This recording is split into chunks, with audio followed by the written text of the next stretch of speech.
It's not These working. boys. Oh, sorry.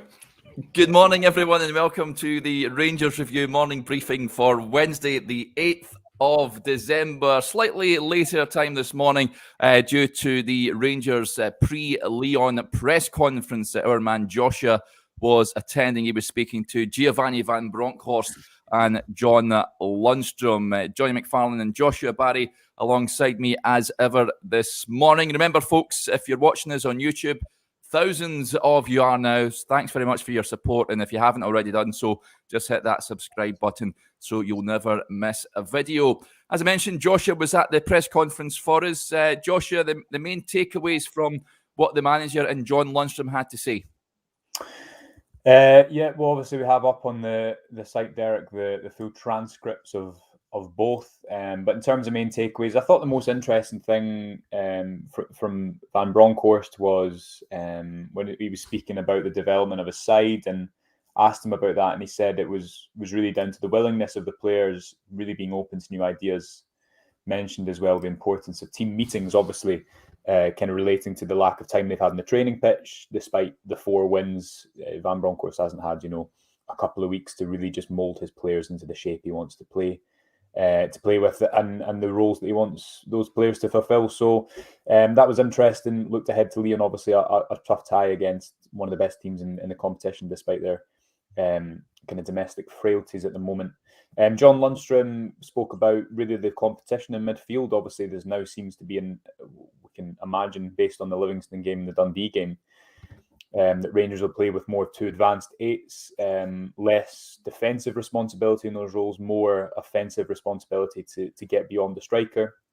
He spoke about the competition for places. Obviously, you've got Glenn Kamara there, Derek. You've got Ryan Jack just coming back. You've got Stephen Davis and John Lundstram. If you think of them as all really number 6s, that is 4 into 1, which does not go. So he was speaking about that, the importance of taking his chances, feeling settled in, and it'll be interesting to see how Lundstram does tomorrow. Obviously, I think the last appearance he had, aside from that, the previous 3 or 4 starts, 3 of which had been man of the match performances, he kind of not exploded onto the scene, but his improvement from a place of out in the cold, it appeared at one point, was pretty impressive. So that's another good option for the squad to have, and that's what he said about the team. We've got a range of options, and that can only help the club. So all positive from both, and I really expect Lundstram to play tomorrow.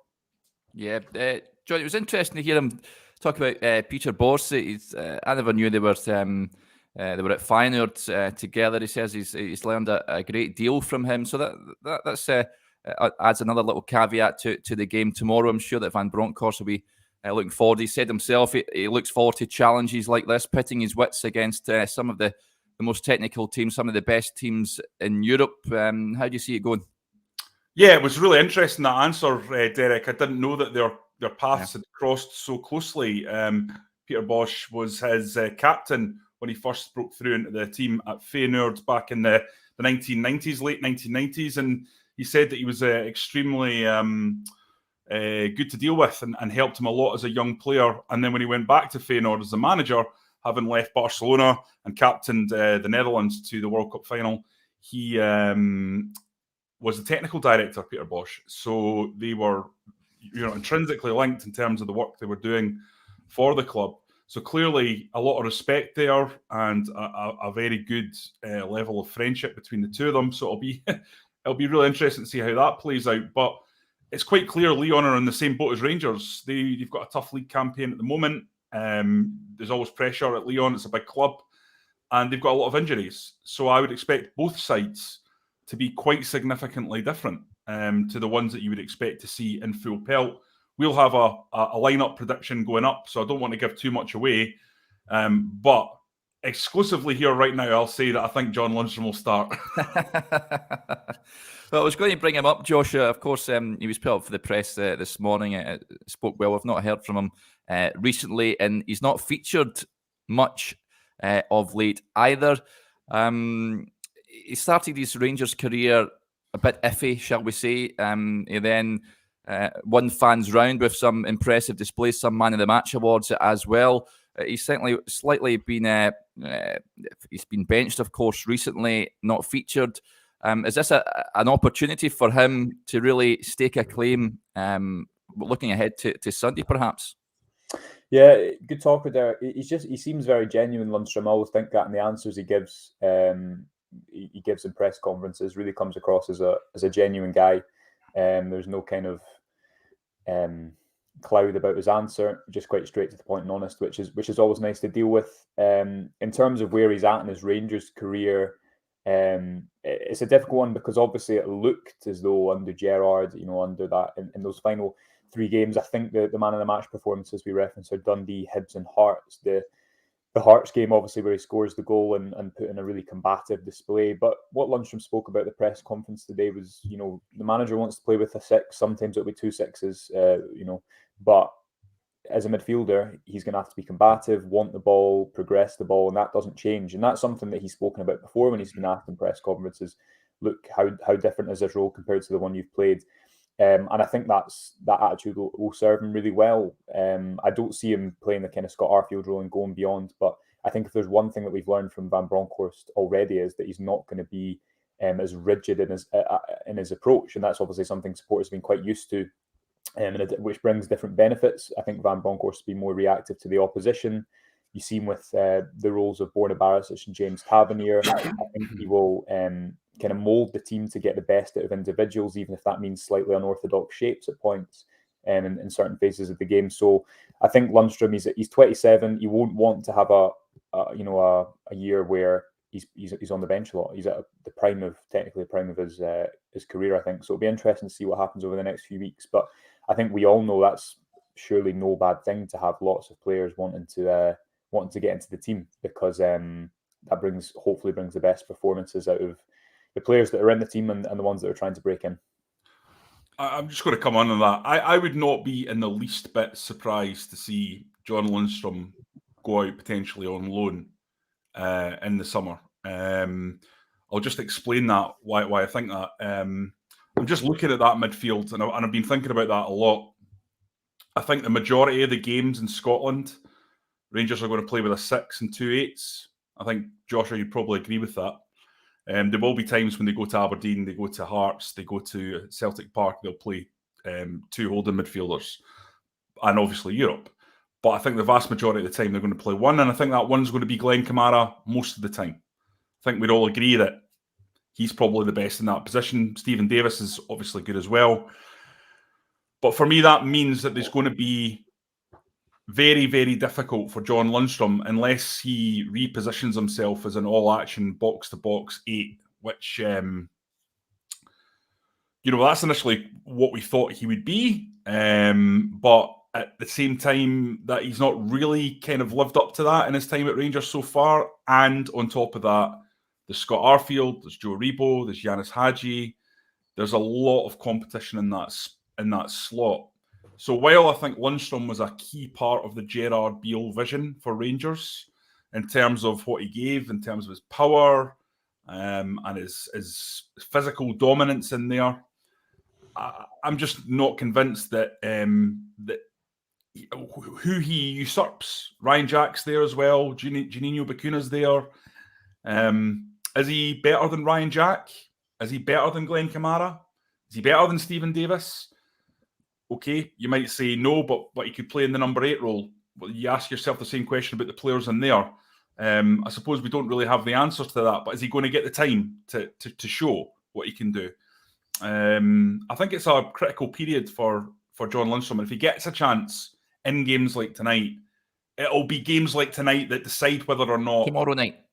Sorry, yeah, tomorrow night. Sorry, thank you. That will be what decides whether or not he's got a long-term future with the club. It's always difficult when there's a change of manager. And yeah. I've always said that I like John Lundstram as a player. I liked him when we were sort of scouting him before he arrived. I thought he had a lot of talent and a lot of elements to his game that could really, really help Rangers. But things have changed in terms of that midfield structure, and that's critical because it's completely different now in terms of the number of bodies required because the way that midfield has been reshaped. Yeah, Joshua, do you think? I mean, I agree with Johnny. I think John Lundstram's back at square one in effect in his Rangers career, given the change of manager. and he has to impress tomorrow night to just lay down a marker and for the good of his Rangers career. Do you think coming in, I mean, it took him a while to get up to speed. Steven Gerrard liked to play a sort of complicated system. It took players a while to get used to the way that Gerrard and his coaching staff like to play. Just look back at Stephen Davis. It took him a number of weeks to get up to speed. Do you think maybe Giovanni van Bronckhorst's simplified system of playing might, in the long term, benefit a guy like Lundstram? Yeah, it's a good point, Derek, in terms of obviously you'll have a little bit more support out wide. I think it's something that's helped Borna Barisic as well, with a little bit more protection in certain areas of the pitch after a period of time. That tactical plan did seem to be easier to pull apart than certainly it was in seasons gone by. I've always tended to think that John Lundstram got a little bit of a hard time towards the start of his Rangers career. I think that's also natural when a player comes from the Premiership and will naturally be one of the big earners at the club. But I think if you look at games like Hibs last week, I think playing in a 2 with Glenn Kamara is something that could really suit him, and I think will be. Although the 6 and 2/8 seems to be the preference against teams that sit in so far, as I've said, who knows what Van Bronckhorst will do. We also seen Lundstram, which I asked him about today, playing in a back 3. I don't think that's something that will necessarily long term be an answer. But it was interesting that Van Bronckhorst trusted to put him in there at that point in the game. So I do think that kind of the structure we see more against Sparta Prague and against Hibs is something that would suit him, and it fits with his comments as a midfielder. He's got to be able to do a lot, be combative. I think he's really good at taking the ball in tight areas. And let's not forget, in those 3 games, he was excellent in terms of moving the ball forward, supporting attacks on either side. The Dundee game, in which Rangers were not very good, he had a great game at the base of that midfield and was playing within a team, Derek, that wasn't at their best in any of those games. So yeah, it could be something that we see the best out of him when he plays as maybe one of 2 6s alongside Glenn Kamara. But I agree, it's a critical period because you've got great competition in there, and come February or March, if he's not played much, then I'm sure he'll be considering his future as well, because that's football. It moves on really quickly, and competition for places is tight.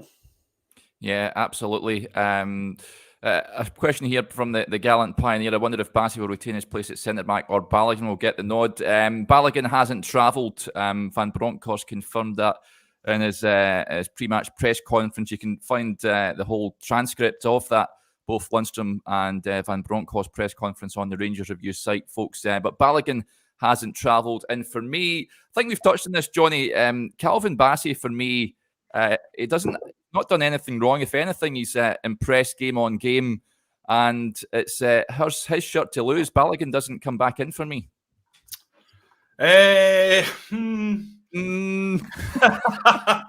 Disagree. The kid's done brilliant. There's no doubt about that, and he's a real talent, and he's going to make Rangers a lot of money at some stage. There's no doubt about that. It's been a great signing. I've talked about this before, and I'll talk about it again, and I'd be interested in Josh's take. My concern is his technique around heading the ball. I think that's something that he needs to work on. And, in Scotland, you're going to be shelled a lot of the time, especially when you're maybe only a goal up and it's going into the last few stages. And I think that's an area of development for him if he's going to become a centre-half. He's got everything required to be a top-class centre-half. He's got pace, and he's so powerful. So there's no doubt he can be terrific. And that the pace that he has would actually mark him out as a really, really, really potentially huge signing for big clubs, because he's light and quick. But I'm concerned about that sort of physical aspect of challenging for the ball in the air. And I have to say, Balogun, for me, I think he's one of these players that's a bit underrated. I think he's had the odd moment here and there, like all the defenders that Rangers have, where he's been a bit shaky. But for the vast majority of the time, I think Leon Balogun is a really, really solid player, very quick as well, a guy whose recovery pace, even at 33, 34, allows him to get himself and his teammates out of dodgy positions. And to me, the other thing that he's got that comes across whenever he speaks to the media, and you can see on the pitch, is just he's got the right mentality. He's clearly a really good guy, a really good teammate. I sat and listened to him do a 45-minute podcast. So he came across so well, seemed like a really, really intelligent, thoughtful, professional footballer who really takes his career seriously. Exactly the kind of guy you'd want in a dressing room with young guys to help them get on. So I really like Leon Balogun. And I think he's got a lot of qualities. He's very good in the air as well. So for me, while I know what you're saying, Derek, I'd probably err on Balogun coming back in and Bassey continuing his development.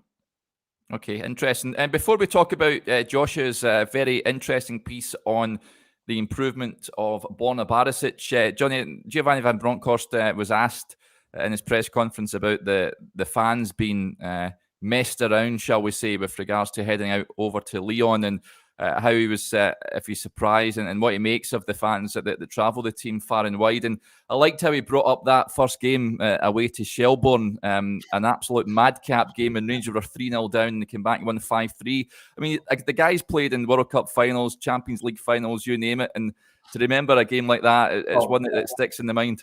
No wonder. I mean, I remember that like it was yesterday. You know, Joshua's too young to recall this, and for anyone that's listening, just imagine there's been 3 months. It was more like 5 months because Advocat was announced in like March, wasn't it? In February, March time. Certainly significantly before he actually shuffled in at Ibrox. And you had months and months of hype and speculation about who was going to come in, and all these players had come in for huge money. Giovanni van Bronckhorst being one of them, Gabriel Amato, who was one of the best strikers in Spain. Serious quality had come in, and everyone was just waiting to see Rangers take this Shelbourne team apart, and they were 3-0 down before you knew it, and you were going, what is happening here? But somehow they turned it around and ended up winning 5-3. But it was an incredible game and such a fitting start to that season, which was obviously a treble-winning season. Yeah, and I think some of the best football I've seen in my 40 years watching Scottish football. So I can understand why he remembers that one, Derek, because it was pretty memorable. Yeah, it was quite incredible.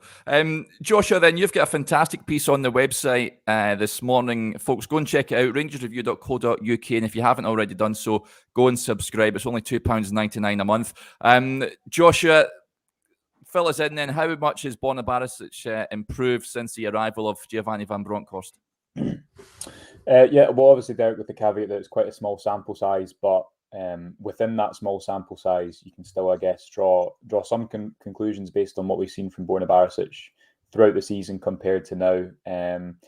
His attacking input is waned, and the phrase I use is he's arriving instead of occupying. So instead of kind of maintaining the width and being the outlet on the left, he's arriving with well-timed overlaps to create space. Think of the first few minutes against Sparta Prague when Ryan Kent did that dribble that excited everyone and reminded everyone what Ryan Kent could do. That's aided by Borna Barisic playing outside and then complementing that move by creating space. He did that a lot with Fashion Sakala.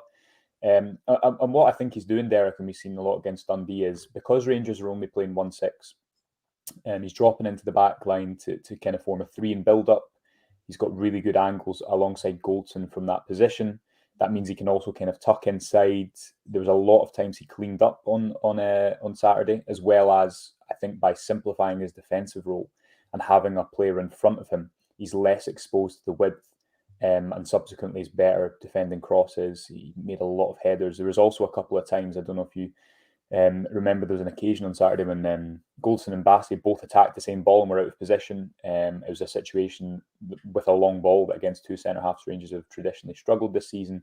Barisic's slightly deeper position, which would have been where a central midfielder would have maybe been under Gerrard, was there to sweep up. So all these things are quite clear. Then if you go and look at his final third activity map, it's pretty stark. Against Hibs, for the first time in his Rangers career, he made no crosses. And that was a kind of stat that surprised me, and I guess shows that it's really at the moment it's kind of defend first, but also I guess support and facilitate the team's best offensive threats. You want Ryan Kent and Fashion Sakala one-on-one. If you look at the positions Fashion Sakala picked up against Cammy Kerr at the weekend, if Borna Barisic is in that position, it's a completely different game. He's not committing a man in the same way, therefore unsettling the defence. If Fashion Sakala is playing wide on the left, which is something that written about before in terms of changing this relationship between fullback and winger to kind of increase the threats, then, you know, the space that you seen Aberdeen leave at Ibrox or Hibs leave to one flank in the Cup semi-final, that simply doesn't happen. It opens up more gaps in the middle. So I think it's one of these quick wins that Van Bronckhorst has made because he's, you know, intelligently come in, looked at what's going wrong, seen how can I improve this quickly, while at the same time improving the form of a player. So great to see, really enjoyed looking into it. And I think, again, it's a positive that such variation is evident in the early days of Van Bronckhorst's era. And as he said today, that's down to the player's willingness as much as his intuition. So all seems to be going well, and it'll be interesting to see how that development continues over the next few games. Yeah, absolutely. I like this comment from Ryan Dunbar. May have met him at Ibrox at the weekend. He says, anyone meeting myself needs a step ladder. I'm not that tall, Ryan. Good to have your company as ever. Thanks to everyone getting in touch. As always, your interaction is very much welcome. Sorry if I've never got to your questions this morning.